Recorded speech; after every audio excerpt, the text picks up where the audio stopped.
Senang sekali hari ini bisa berjumpa dengan Anda semuanya di rumah Tuhan, dan saya percaya Anda pulang pasti dengan damai sejahtera yang memenuhi kita semuanya. Amin, saudara.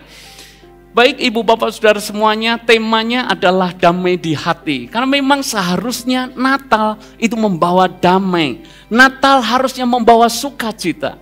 Saya akan memulai dengan sebuah gambar seperti ini. Saya rasa Anda tidak asing dengan gambar ini, karena gambar yang saya tampilkan kepada saudara adalah tentang Raja Wali. Dan bagaimana Raja Wali ketika dia membuat sarang. Raja Wali ini adalah unggas terbesar. Raja Wali bahkan adalah burung yang paling perkasa di antara unggas yang lain. Maka Raja Wali ketika dia membuat sarang, dia selalu membuat sarang di tempat yang tinggi. Dan Anda lihat dari gambarnya bagaimana Raja Wali membuat sarang. Kebetulan saya membaca sebuah artikel dan kemudian saya pernah melihat di acara Discovery Channel, saudara. Di Discovery Channel itu saya melihat bahwa cara Raja Wali membuat sarang itu sangat unik. Kenapa? Karena awalnya dia akan ambil dulu ranting-ranting yang besar seperti yang Anda lihat di gambar. Dia ambil ranting yang besar, dia ambil ranting yang tajam, bahkan ranting yang berduri. Tujuannya apa? Kalau ada duri, itu akan membuat ranting semakin terkait satu sama lain sehingga kuat. Lalu kemudian setelah ranting yang besar, ranting yang tajam, ranting yang berduri, kemudian Raja Wali ini akan mengambil ranting yang lebih lembut, ranting yang lebih halus. Dan kemudian di bagian yang paling atas, dia akan ambil ranting atau mungkin bagian yang benar-benar empuk. Kenapa? Karena mereka akan bertelur dan kemudian akan menetas. Sehingga dipastikan anak-anak Raja Wali ketika berada di sarang itu benar-benar nyaman. Benar-benar hangat. Karena sarangnya empuk, sarangnya nyaman. King Coil, saudara-saudara, nyaman sekali. Lalu ketika anak Raja Wali ini menjadi besar, bahkan bulunya mulai lengkap, bulunya mulai komplit, apa yang terjadi? Yang terjadi satu waktu, ini hal yang tidak pernah mereka sangka-sangka si anak-anak Raja Wali. Sebab tiba-tiba saja saudara, induk Raja Wali itu menggoncangkan sarang yang semula menjadi tempat kenyamanan bagi anak-anaknya. Sarang bagi anak-anak Raja Wali adalah sarang yang membuat mereka aman. Sarang yang membuat mereka merasa damai. Sarang yang membuat mereka merasa tentram. Sarang yang sungguh menyenangkan. Namun satu waktu, tiba-tiba induk Raja Wali ini menggoyang bangkitkan isi sarangnya.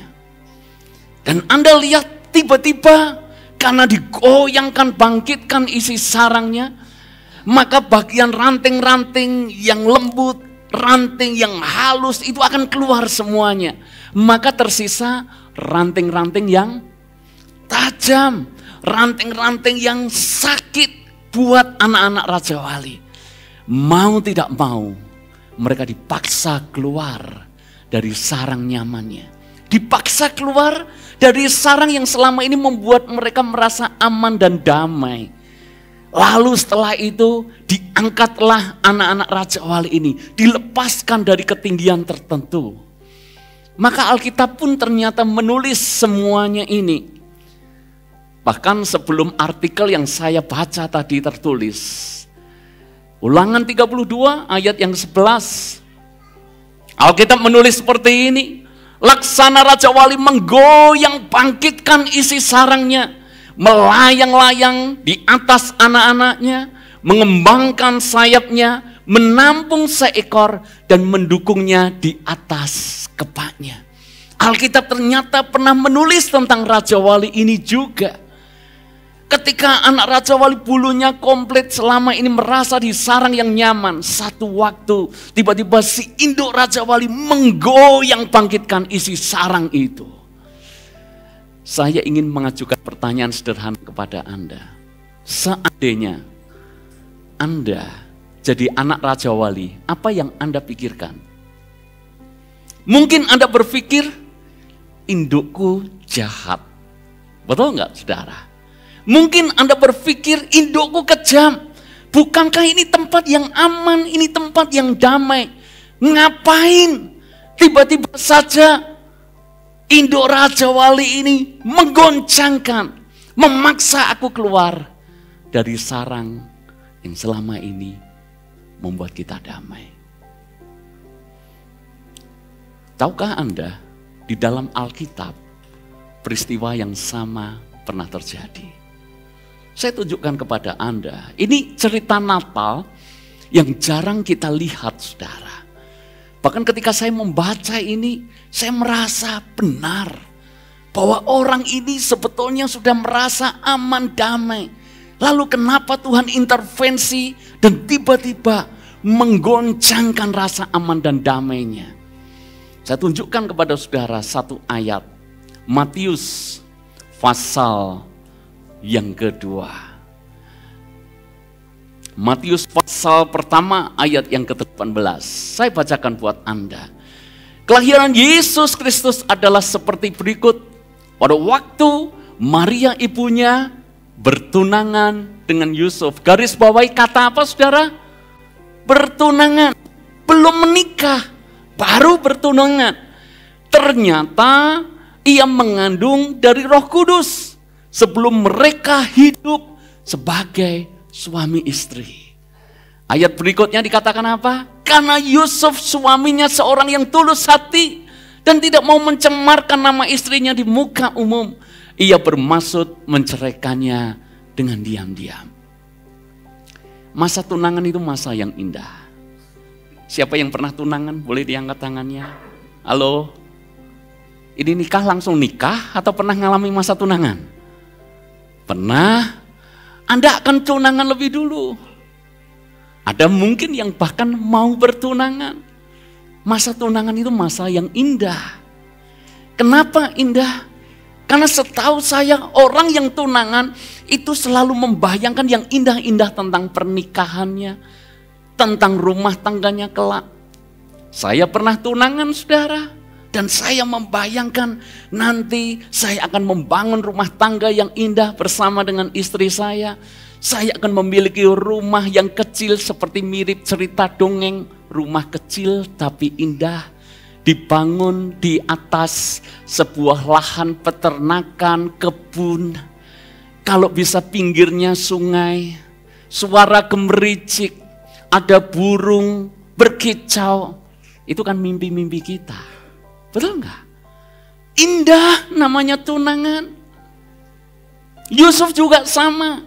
Dia mungkin membayangkan pulang bersama dengan Maria ke kampung halamannya karena waktu itu ada sensus penduduk. Mungkin Yusuf sudah memikirkan di dalam pikirannya, ketemu dengan keluarga besarnya di kampung, ketemu dengan saudara-saudaranya yang lain, ketemu dengan teman masa kecilnya, lalu kemudian akan menceritakan betapa bangganya, ini Maria tunanganku. Akan menceritakan bagaimana mereka akan menikah, bagaimana resepsi pernikahannya dan seterusnya. Namun, dalam perjalanan mereka ke Bethlehem, apa yang terjadi? Sarang damai, sarang amannya Yusuf tiba-tiba dibongkar habis oleh Tuhan. Karena Tuhan mengintervensi. Dengan cara apa? Tiba-tiba Yusuf menyadari Maria tunangannya perutnya membesar. Yusuf tiba-tiba menyadari bahwa Maria hamil. Dan Yusuf tunangannya belum pernah melakukan hubungan seks. Belum pernah melakukan hubungan suami istri dengan dia. Kenapa Maria tiba-tiba hamil? Para pria, kalau Anda jadi Yusuf, apa yang muncul di benak pikiran Anda? Maria selingkuh. Betul gak? Maria mengkhianati cinta. Maria main belakang. Tidak sepolos wajah cantik yang ditunjukkan. Dan saudara ketika lihat hamil mengandung, saya tahu persis mimpi Yusuf hancur berantakan. Semula damai, hatinya tiba-tiba langsung bergejolak. Mimpinya habis, saudara. Dia bahkan membayangkan nanti akan ditanya keluarga besarnya.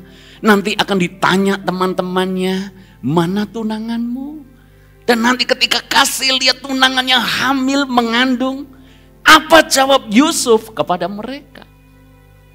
Anda tahu di titik ini, bukankah awalnya baik-baik saja, tapi Tuhan bisa intervensi, melakukan sesuatu yang tidak pernah Yusuf bayangkan. Tunangannya tiba-tiba mengandung. Di poin ini, saya ingin mengatakan kepada Anda, bahkan Yesus yang adalah Raja Damai, Dia bisa melakukan intervensi untuk menjungkir balikkan damai kita. Saya tahu wajah Anda bingung. Kenapa bisa? Bukankah Dia Raja Damai? Kenapa justru Dia mengobrak-abrik rasa damai kita? Seperti halnya Tuhan mengobrak-abrik kedamaian di dalam hati Yusuf. Saudara-saudara, bisa Sang Raja Damai mengobrak-abrik kedamaian di dalam hati kita. Saya mengenal satu orang yang sangat baik. Salah satu staf terbaik kami di penerbitan Spirit, saudara. Tahun lalu, ketika virus corona datang, virus Delta yang Anda dengar serem-seremnya, staf saya, kami sangat dekat, kami sangat mengasihi, bekerja bersama kami mungkin lebih dari 10 tahun, 12 tahun mungkin, meninggal karena virus itu. Saya saja nggak siap mendengar berita itu. Saya saja terkejut, apalagi anak, apalagi istrinya. Anaknya masih kecil, istrinya sampai nggak bisa berbicara, saudara. Saking terkejut melihat suaminya yang selama ini menjadi sarang amannya dia, sarang damainya dia. Tapi karena virus itu, suaminya meninggal. Dia bertanya, kenapa mesti suamiku? Dia bercerita dengan kami, kenapa apa? Mesti suamiku. Bukankah suamiku ini orang yang baik? Dia orang yang tanggung jawab. Dia orang yang mengasihi istri dan anaknya. Kenapa dipanggil Tuhan? Kalau Tuhan baik, kenapa suamiku harus meninggal? Itu bisa terjadi. Tuhan mengambil rasa damai kita. Mirip seperti cerita Yusuf. Mungkin selain masalah kehilangan, Tuhan mungkin mengizinkan juga sakit penyakit datang dalam hidup kita. Kita punya seorang full timer yang sangat setia, yang sangat baik. Saya rasa Anda semuanya kenal dengan Pak Doni. Pak Doni sudah menjadi full timer di gereja kita bertahun-tahun. Luar biasa, sangat membantu pekerjaan Tuhan di GBI Shalom. 3 minggu ini saudara harus kontrol ke dokter. Karena ada satu keluhan penyakit yang gak selesai-selesai. Dan akhirnya melalui diagnosa dokter, melalui cek lab segala macam, melalui USG segala macam, Pak Doni dinyatakan terkena kanker. Hari ini tidak bisa bersama-sama dengan kita untuk merayakan Natal. Dan itu mungkin berita yang menggoncangkan rasa damai baik Pak Doni maupun istri dan anak-anaknya. Mungkin dia bertanya, Tuhan, bukankah aku setia? Bukankah aku melayani Engkau? Bukankah aku sudah melakukan yang terbaik untuk Engkau? Tapi kenapa aku mesti harus sakit seperti ini? Tidak hanya kena kanker, Pak Doni juga punya masalah dengan autoimun di dalam tubuhnya.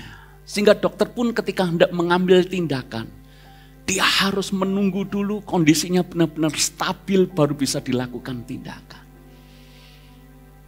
Ibu Susan ada di tengah-tengah kita, bolehkah dilambaikan tangannya? Ibu Doni, Ibu Susan ada di belakang, masih melayani Tuhan, saudara.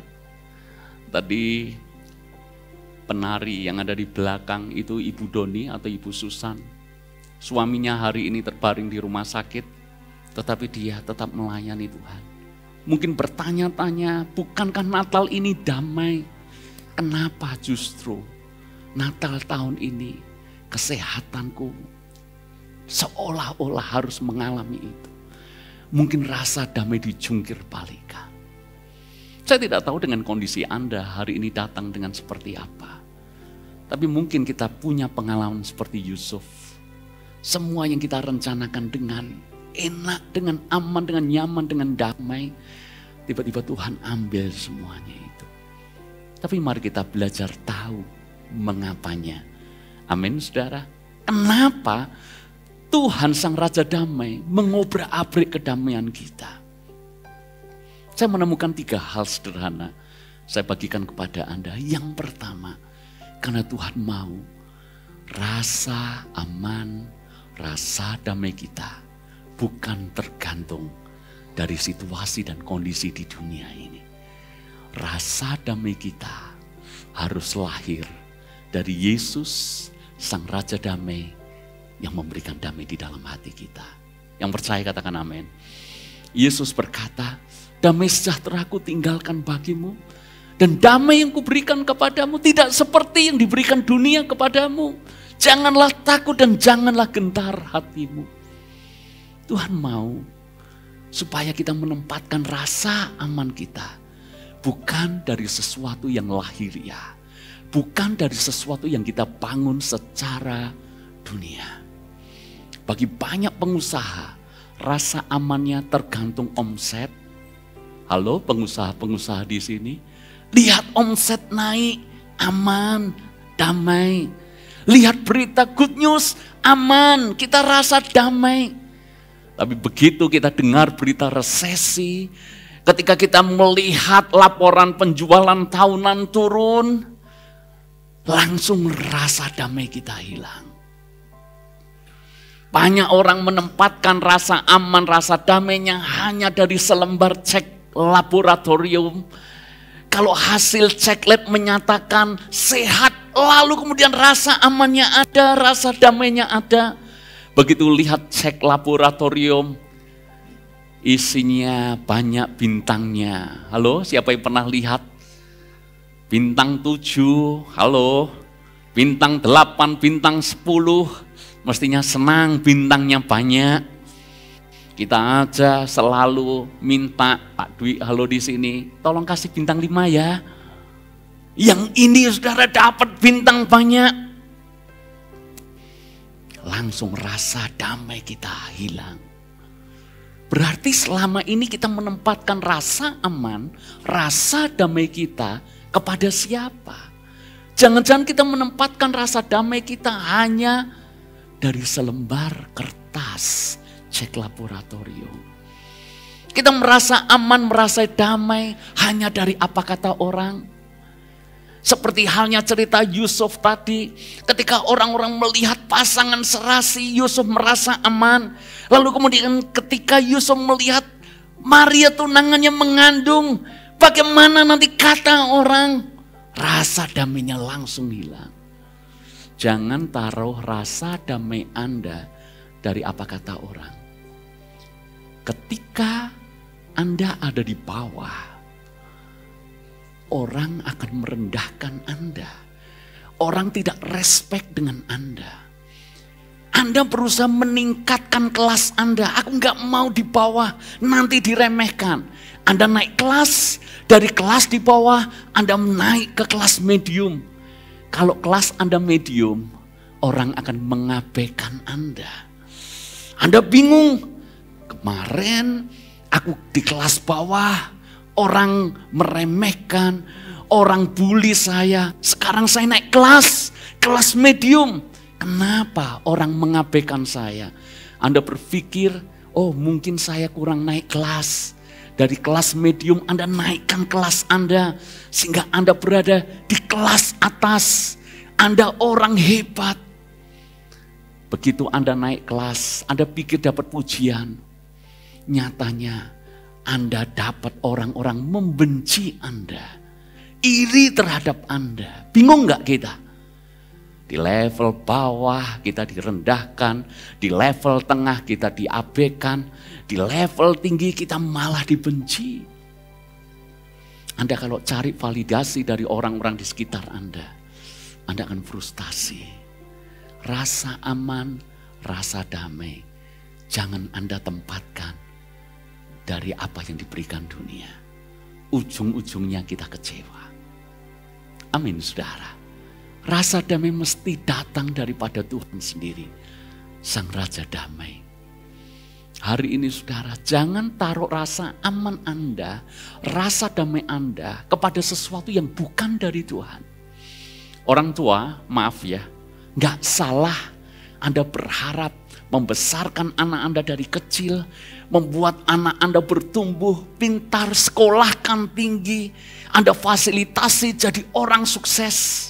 Banyak orang tua harapannya gini, anakku sukses supaya satu kali kalau aku sudah tua, sudah pensiun, nanti ada yang merawat aku. Nanti anakku yang akan memelihara aku. Nanti anakku yang kasih uang ke aku. Tapi sejujurnya berapa banyak orang tua yang akhirnya kecewa. Besarkan anaknya, buat anaknya sukses. Ketika dia menjadi tua, anaknya tidak mau tahu. Anaknya tidak peduli dengan orang tuanya. Anaknya sukses. Tapi orang tuanya hidupnya menyedihkan. Anda pernah menjumpai yang seperti itu? Jangan taruh rasa aman Anda kepada sesuatu selain daripada Tuhan. Bahkan sekalipun itu orang tua Anda, sekalipun anak Anda. Anda nanti akan kecewa. Belajar, percaya rasa aman hanya datang dari Tuhan. Amin. Hal yang kedua saudara, kita mesti harus lihat ayat ini. Silakan diklik. Bisa bantu saya di ayat berikutnya. Biasa saudara ada iklan. Jadi yang gini-gini biasa. Nggak usah panik teman-teman multimedia. Loh, lihat ke belakang aja saudara, panik gitu. Lihat, kasih tepuk tangan buat dia. Ya. Nyantai aja saudara, loh kalau enggak panik keluarkan. Ya. Ayatnya ini saudara. Tetapi ketika ia mempertimbangkan maksud itu, malaikat Tuhan nampak kepadanya dalam mimpi dan berkata, Yusuf anak Daud, janganlah engkau takut mengambil Maria sebagai istrimu, sebab anak yang di dalam kandungannya adalah dari Roh Kudus. Berikutnya, ia akan melahirkan anak laki-laki dan engkau akan menamakan dia Yesus, karena dialah yang akan menyelamatkan umatnya dari dosa mereka. Hal pertama, kenapa Tuhan menjungkir balikkan kedamaian kita? Yang pertama, supaya kita menempatkan rasa aman, rasa damai kita hanya kepada Tuhan. Hal yang kedua, saudara, karena Tuhan punya rencana yang jauh lebih besar daripada apa yang kita pikirkan dan bayangkan. Yang percaya katakan amin. Yusuf hanya membayangkan, aku akan menikah dengan Maria dan aku akan punya anak, aku akan bangun sebuah keluarga yang bahagia. Itu yang ada di benak pikiran Yusuf. Tetapi Tuhan mau rencana yang lebih besar buat Yusuf.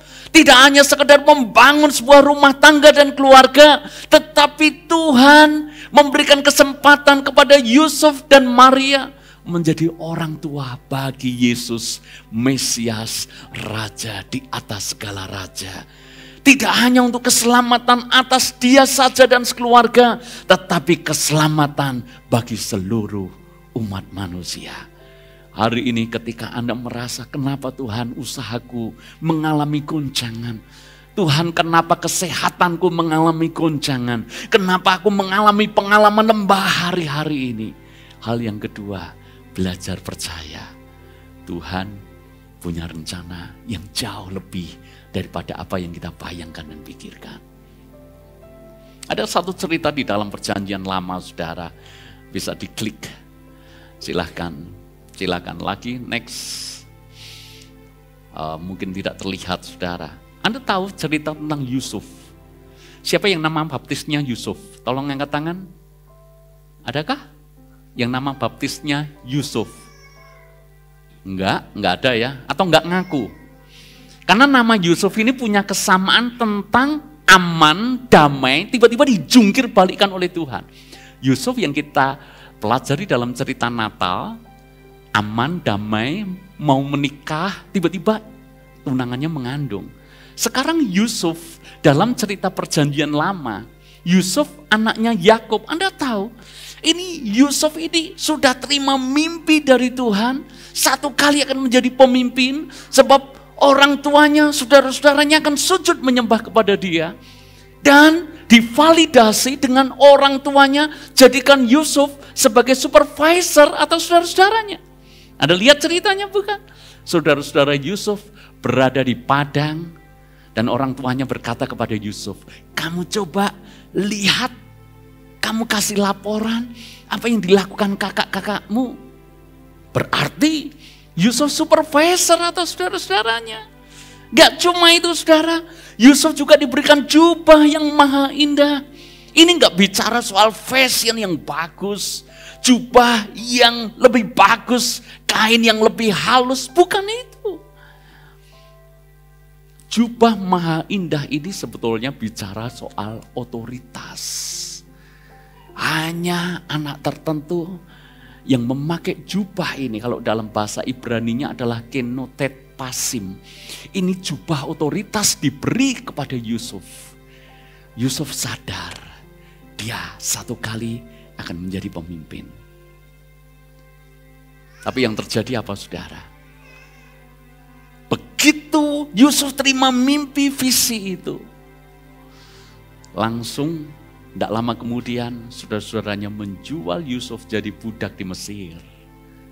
Rasa aman, rasa damai Yusuf dijungkir balikan. Namun sekarang kita tahu, saat kita menyelesaikan pembacaan Alkitab kita, Tuhan ternyata punya rencana yang jauh lebih besar dalam kehidupan Yusuf. Karena akhirnya Yusuf berkata, engkau memang mereka-rekakan yang jahat kepadaku. Tetapi sesungguhnya Tuhan mengutus aku mendahului kamu untuk memelihara satu bangsa yang besar. Apa yang Yusuf pikir buruk, ternyata menjadi sesuatu baik di kemudian hari. Jangan pernah curiga dengan Tuhan. Jangan pernah berprasangka buruk dengan Tuhan. Ketika mungkin kedamaian kita digoncangkan Tuhan hari-hari ini. Kadangkala penundaan itu baik buat kita. Yang percaya katakan amin. Aminnya beneran atau terpaksa? Yang mau ditunda katakan amin. Halo. Saya ulangi lagi. Yang percaya penundaan itu baik katakan amin. Enggak berani saudara. Karena sudah tahu ending atau pertanyaan saya berikutnya. Penundaan itu baik, amin.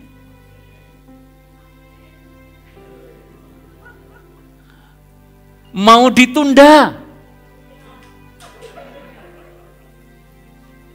di-cancel, diundur. Kita maunya kan, Tuhan aku punya plan ini. Kalau bisa proposal kita dipercepat, gitu kan. Kadangkala penundaan membuat rasa damai kita hilang. Tapi belajar dari kisah ini, Tuhan punya maksud yang jauh lebih baik. Bersyukur loh, gereja kita surat izin yang kita gumulkan dipending oleh Tuhan, ditunda oleh Tuhan. Sempat rasa damai, rasa aman saya itu hilang ketika awal-awal mengurus surat izin. Karena kebetulan bersamaan teman saya mengurus surat izin 3 bulan keluar saudara. Bagaimana saya tidak iri, teman saya bersamaan dengan kita mengurus surat izin 3 bulan keluar. Kita nggak keluar-keluar. Saya bahkan difasilitasi bersama dengan Pak Andi ketemu Pak Wali Kota. Kurang apa saudara? Saya pikir ketemu Pak Wali Kota jalan dibuat mulus. Langsung ekspres surat izin keluar. Nyatanya enggak juga.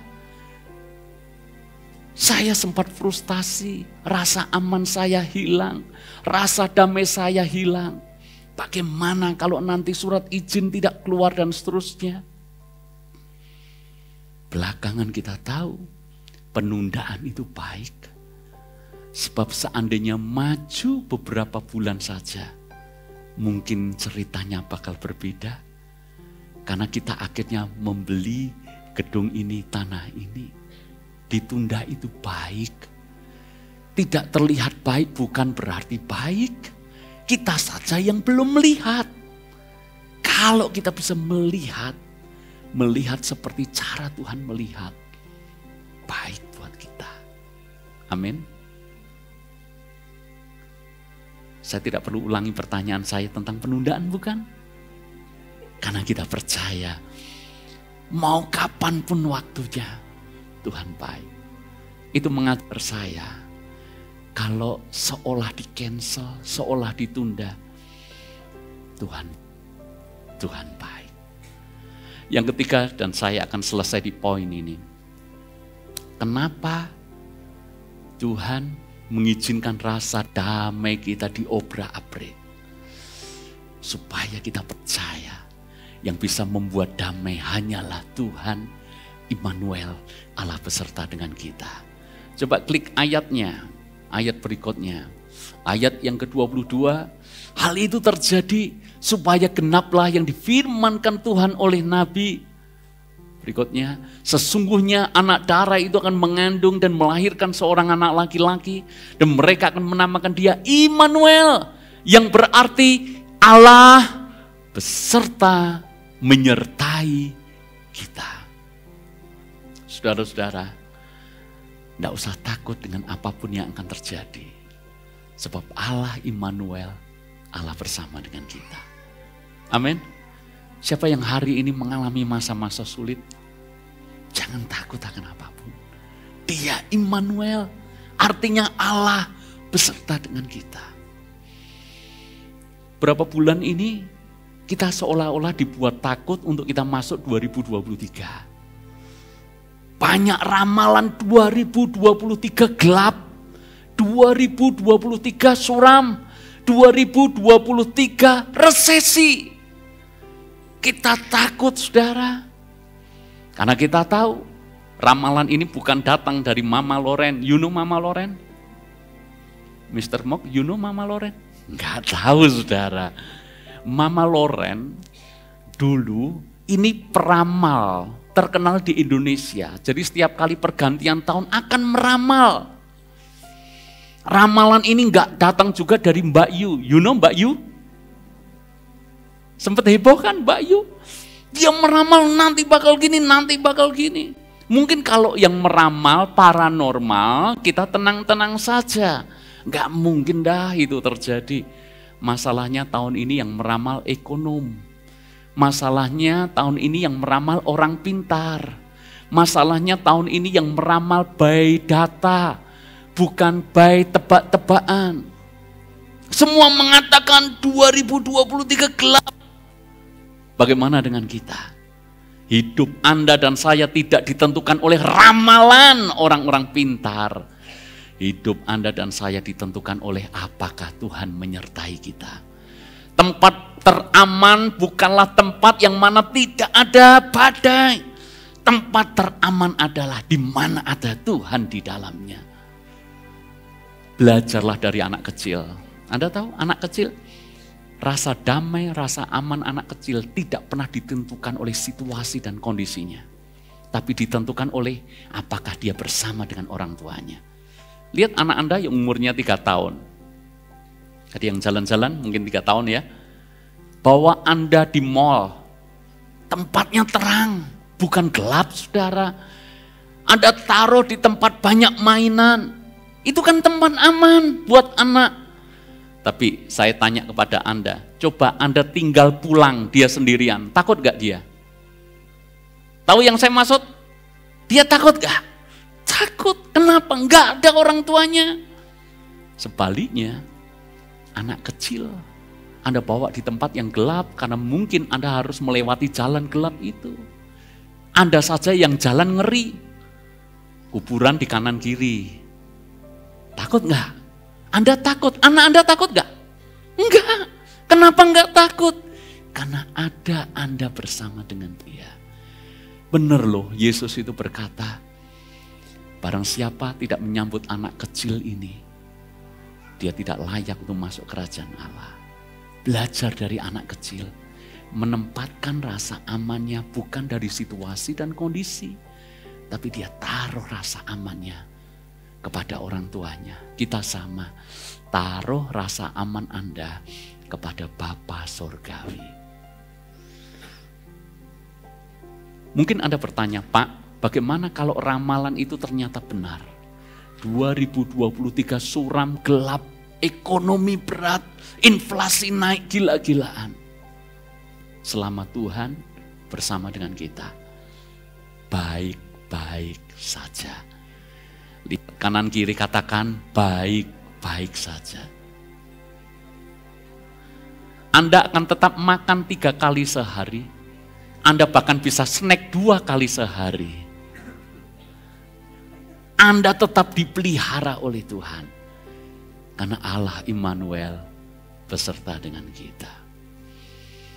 Bicara soal damai, saya akan akhiri dengan sebuah kisah nyata, saudara. Bisa ditunjukkan gambarnya. Saya akan ceritakan tentang seorang yang bernama Horatio Spafford. Siapa Horatio Spafford ini? Karena kita gereja aliran karismatik, bukan gereja aliran Protestan mungkin, Metodis mungkin, yang suka lagu-lagu himne, sementara kita jarang menyanyikan lagu himne. Jadi nama ini asing buat Anda, nggak apa-apa saudara. Makanya saya cerita buat Anda, siapa Horatio Spafford ini. Horatio Spafford adalah seorang pengacara yang sangat sukses di Chicago. Dia pengacara yang terkenal dan dia pengacara yang sangat kaya. Hidupnya sempurna. Kenapa hidupnya sempurna? Dia sangat kaya, dia sangat terkenal, dia diberkati dengan anak yang luar biasa. Dia punya 1 orang anak laki-laki dan dia juga punya 4 anak perempuan. Dan ini keluarga takut akan Tuhan. Ini keluarga cinta akan Tuhan. Jadi ini keluarga yang sempurna, lengkap. Cinta Tuhan, diberkati pekerjaan, rumah tangganya luar biasa, anak-anaknya luar biasa. Ini Horatio Spafford. Damai semuanya. Tapi tiba-tiba di tahun 1870, satu momen menjungkir balikkan kehidupan Horatio Spafford. Anaknya laki-laki terkena penyakit demam berdarah dan akhirnya meninggal. Bayangkan, anak laki-laki satu-satunya harus meninggal karena penyakit demam berdarah. Tidak lama setelah anaknya meninggal, terjadi peristiwa besar di Chicago. Peristiwa itu disebut The Great Chicago Fire. Kebakaran besar di Chicago. Sehingga banyak aset, properti, milik Spafford yang habis dimakan api di Chicago. Anaknya mati, asetnya hilang, kerugian besar dia alami secara keuangan. Apalagi? Kemudian dia berkata kepada istri dan ke-4 anaknya perempuan, mungkin kita perlu menenangkan diri dan kita perlu pergi ke seminar. Pada waktu dia mendengar di Eropa sedang diadakan seminar yang dibawakan oleh D.L. Moody. Anda mungkin familiar dengan nama ini, pengkhotbah yang terkenal. Maka mereka memutuskan lebih baik kita menenangkan hati kita pergi ke Eropa untuk mendengarkan seminar D.L. Moody ini. Dia pikir bahwa dengan seminar itu akan dikuatkan. Dibuatlah rencana mereka berangkat ke Eropa. Dan ketika mereka sudah mempersiapkan untuk berangkat ke Eropa, tiba-tiba Horatio Spafford, dia menerima kabar yang mana dia harus urus bisnisnya. Maka dia putuskan, istri dan anaknya, dia minta berangkat duluan saja ke Eropa. Nanti dia akan nyusul. Dia akan selesaikan dulu pekerjaannya. Maka berlayarlah istri Spafford bersama dengan keempat anaknya perempuan. Dan yang terjadi berikutnya, di tengah perjalanan naik kapal itu, melintasi samudra itu, tiba-tiba badai hebat menggoncang kapal itu.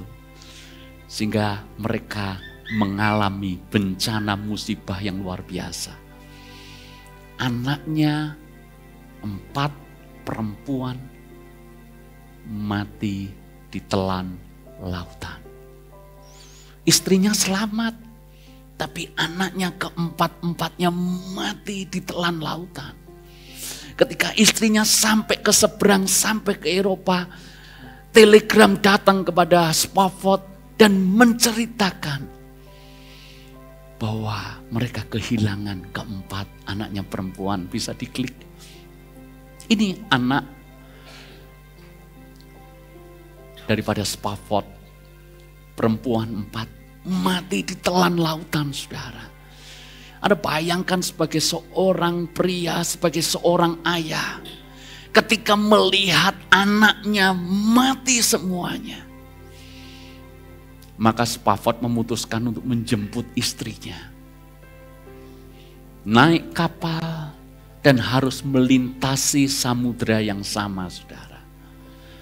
Dan ketika melintasi samudra itulah, dia membayangkan di laut ini anakku ditelan dan mati. Di lautan ini dia kehilangan apa yang dia kasih. Spafford kehilangan semuanya.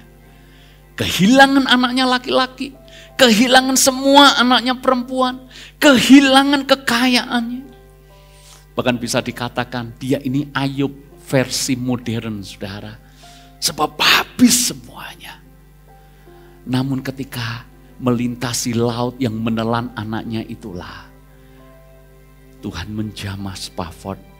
Sehingga bukannya dia marah kecewa dengan Tuhan, tapi malah dia menulis sebuah himne yang sangat terkenal. It is well with my soul. Aman, tenanglah jiwaku, sekalipun badai menggoncangkan hidupnya.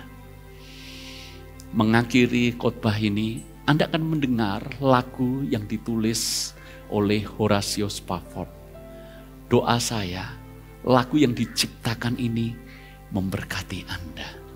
Orang ini menulis lagu ini bukan karena dia tahu bagaimana memilih kata yang indah, tapi dia mengalami rasa damainya dijungkir balikkan oleh Tuhan.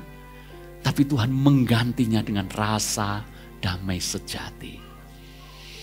Doa saya, mungkin hari ini Anda mengalami masa sulit. Mungkin kesehatanmu sedang mengalami masalah. Mungkin bisnis ekonomimu sedang mengalami masalah.